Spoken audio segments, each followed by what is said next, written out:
second what Paul had to say about study groups, a friend from Mexico recently told me that the most important aspect of López Obrador campaign was actually the neighborhood study group institution.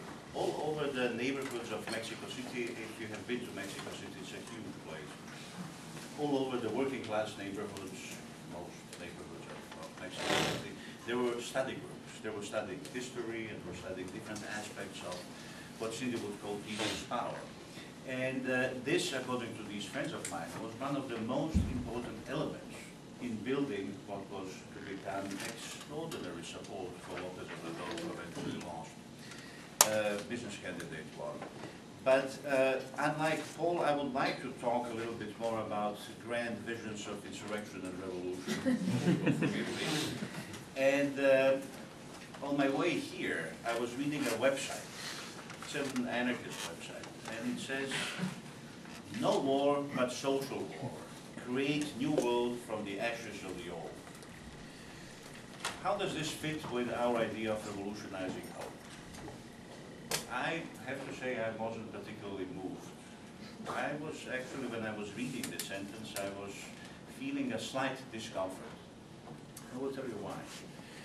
In November of 2008, a French gentleman, academic by the name of Messermith-Glavin, extremely conservative guy, wrote that the time of the great revolutionary parenthesis is definitely over.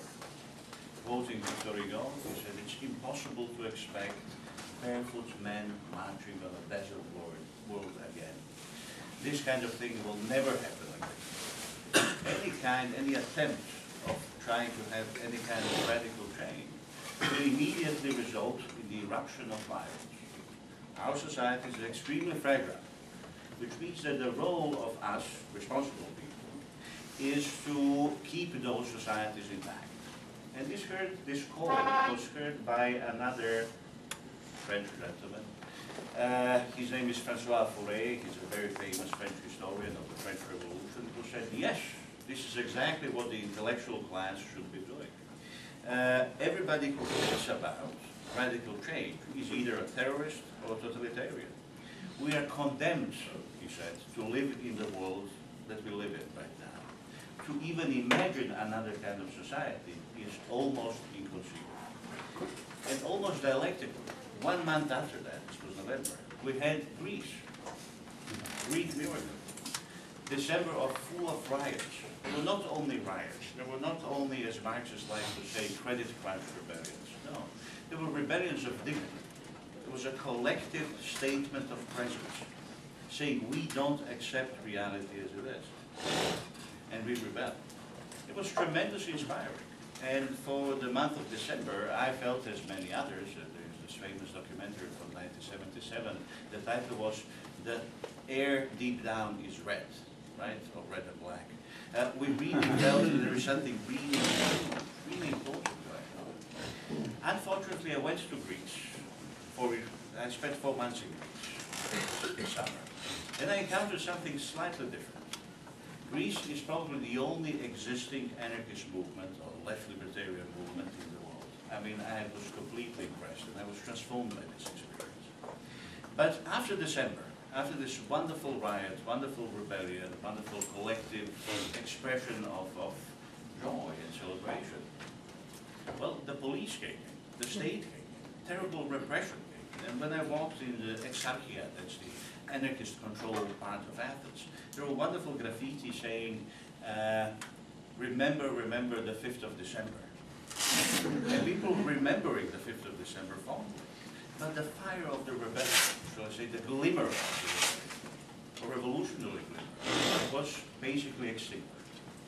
Now what we have in Greece is an organized state repression against the anarchists and against the immigrants.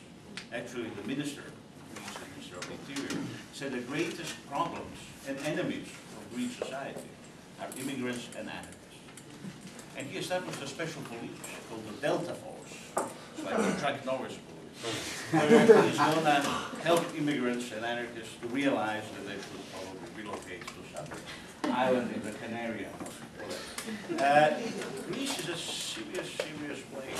The problem, this is not limited to Greece. Whenever you think about revolutionary history, you're going to discover the very same thing. The opposition between these, I call them glimmers, and between the attempt to create a long-term institution. Think about, well, any really of the so-called governments from below, any of the revolutionary experiences. Let's start with China. Let's start with Atlantic revolutions in the United States, in France, in Great Britain. Then let's move to China, let's move to Russia, Spain, most recently Zapatistas in Oaxaca. You always see the same thing. There's a brief explosion of creativity. There's a brief explosion of revolutionary enthusiasm. There's an amazing prefigurative activity afoot. And then all of a sudden it fails. Cornelius Castoriadis, famous French theorist, used to call this revolutionary alienation. He said that the history of revolutions is being the history of revolutionary alienation. That revolutionaries are being, what they create is being taken away from them. And this is true. Most of the revolutions, most of all of these governments from below, revolutionary uprisings that are being created, have been drowned either in blood or in bureaucracy. We are in the United States.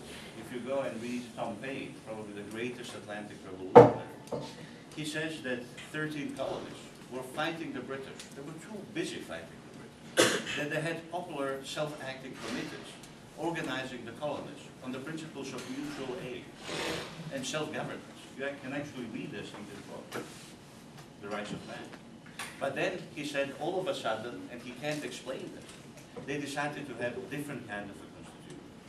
It's really interesting. There is a Spanish poet who wrote after the Spanish Civil War or Spanish Revolution that we lost all our battles, but we had the best songs. As much as I like his poetic enthusiasm, and I think we always need to have enthusiasm, I think this is not a good way of thinking about it.